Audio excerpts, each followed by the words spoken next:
Olá, eu sou a Tânia. Sejam muito bem-vindos ao episódio 21 do curso de Biologia e Geologia.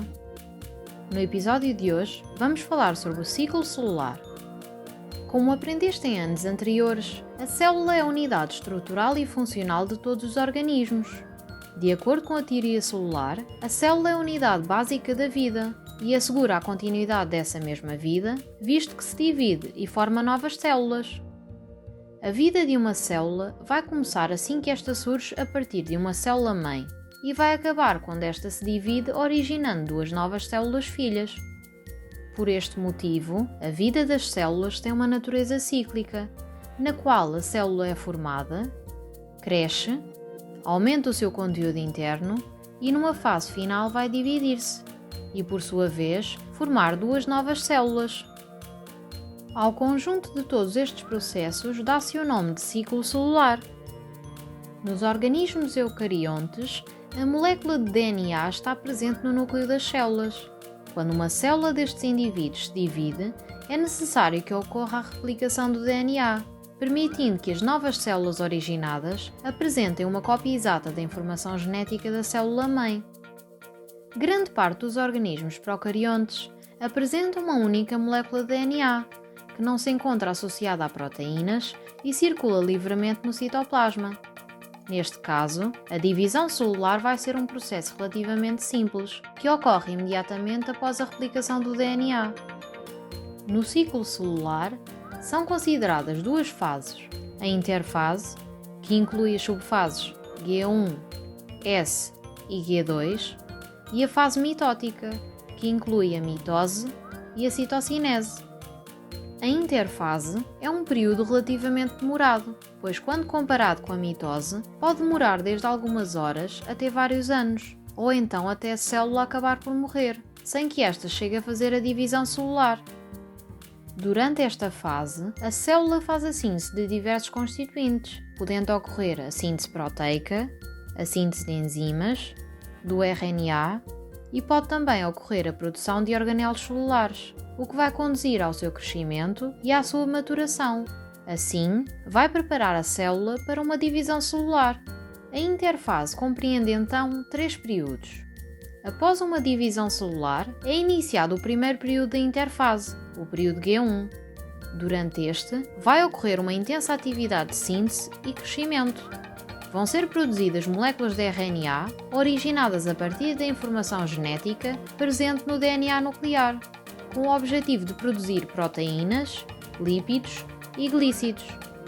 As células que apresentam uma capacidade de divisão mais lenta ou que não se vão dividir mais entram num período G0. Podem permanecer nesta fase durante muito tempo, até se voltarem a dividir ou até morrerem. Já as células de divisão mais rápida entram diretamente no período S. É durante o período S que vai ocorrer a replicação do DNA. Neste período, cada molécula de DNA vai originar, por replicação semiconservativa, duas moléculas filhas completamente iguais. Estas novas moléculas vão ligar-se e formar cromossomas constituídos por dois cromatídeos e ligados por um centrómero. O período G2 vai ocorrer após a replicação do DNA e antes de ser iniciada a divisão do núcleo. Neste período, vai ocorrer uma maior quantidade de síntese de proteínas e também de outras estruturas celulares, com recurso às moléculas já produzidas durante o período G1, que vão ser utilizadas nas novas células.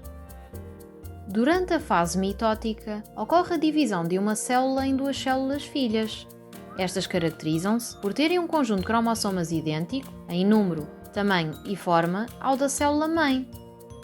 A divisão celular das células eucarióticas é iniciada pela divisão do núcleo, ocorre a mitose. Seguindo-se a divisão do citoplasma, ocorre a citocinese. Os organismos eucariontes são muito mais complexos. Assim, a divisão celular é um processo mais demorado e complexo. Nestes organismos, a informação genética está distribuída por várias moléculas de DNA que estão associadas a proteínas, as histonas. Estas estruturas são responsáveis por conferir estabilidade às moléculas de DNA e constituem um filamento de cromatina. Mas durante a divisão celular, estes filamentos sofrem condensação, formando os cromossomas. Na fase de condensação, cada cromossoma é formado por 2 cromatídeos, resultantes da duplicação do filamento inicial de cromatina. Os 2 cromatídeos de um cromossoma encontram-se ligados por uma estrutura muito resistente, o centrómero. A mitose consiste na divisão nuclear, da qual resulta a formação de 2 núcleos exatamente iguais aos da célula original. Este fenómeno decorre ao longo de 4 etapas: a profase, a metafase, a anafase e a telofase. A profase é a etapa mais longa da mitose, iniciando-se com um processo de condensação, onde os cromossomas se vão enrolando e ficando mais curtos e grossos.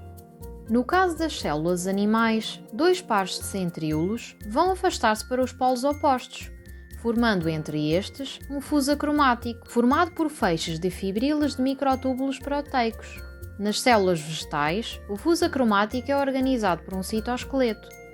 No final da profase, o invólucro nuclear desorganiza-se e os nucleolos desaparecem. Na metafase, os cromossomas atingem o seu máximo de condensação. Os cromossomas, ligados ao fuso acromático, concentram-se no plano equatorial da célula, com os seus centrómeros alinhados, dando origem à placa equatorial. Os centrómeros vão ficar virados para o plano equatorial e os braços dos cromossomas ficam virados para os polos. Na anafase, ocorre a divisão do centrómero e a separação dos cromatídeos dos 2 cromossomas, que passam a constituir 2 cromossomas distintos. As fibrilas ligadas aos cromossomas encurtam e estes iniciam a ascensão para os polos opostos. No final desta etapa, cada polo da célula vai ter um conjunto de cromossomas idênticos, tendo também cópias de DNA idênticas. Na telofase, o invólucro nuclear organiza-se em volta dos cromossomas presentes em cada polo e os nucleolos voltam a aparecer. As fibrilas do fuso acromático e os cromossomas sofrem uma descondensação, tornando-se novamente estruturas longas e finas. Assim, a mitose termina e a célula passa a ter 2 núcleos. As células vegetais de plantas superiores não têm centríolos. As fibras do fuso acromático são formadas por estruturas que estão nos polos, chamadas de centros organizadores de microtúbulos. A mitose é seguida pela divisão do citoplasma, a citocinese. A citocinese ocorre normalmente durante as últimas fases da divisão celular, na anafase ou na telofase. Nas células animais, o início da citocinese é caracterizado pelo estrangulamento da membrana citoplasmática na zona equatorial da célula. O estrangulamento, ou anel contrátil, surge devido à presença de filamentos proteicos que se encontram na membrana plasmática, e este vai puxar os 2 lados da membrana para o interior da célula, até que estes se unam e originem 2 novas células distintas. Para as células vegetais, é impossível que ocorra a divisão celular por estrangulamento, pois estas têm parede celular. Neste caso, são produzidas vesículas no complexo de Golgi, que vão sendo depositadas na zona equatorial da célula através da ação dos microtúbulos que estão nos seus polos. As vesículas vão originar uma placa celular e, à medida que estas se vão fundindo, é produzida uma membrana celular que divide a célula em 2. A divisão só termina assim que for depositada uma quantidade suficiente de celulose para serem produzidas 2 paredes celulares e as células se separarem.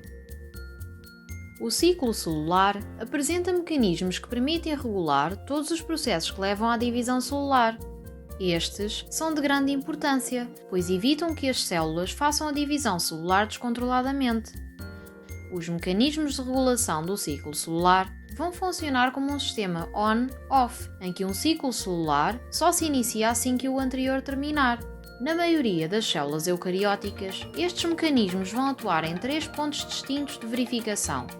O primeiro ponto de verificação é no final do período G1 da interfase. Este impede a continuação do ciclo celular se as condições não forem adequadas.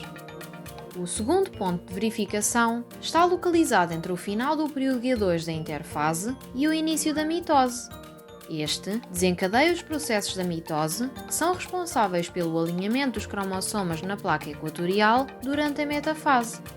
O terceiro ponto de verificação é a transição entre a metafase e a anafase, onde ocorre a separação dos cromatídeos irmãos para os polos da célula, levando assim à conclusão da mitose e à execução da citossinese.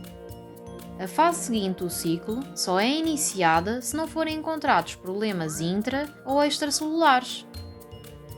E ficamos aqui neste episódio. Visita o nosso Patreon para teres acesso a muitos mais vídeos destes. Até já!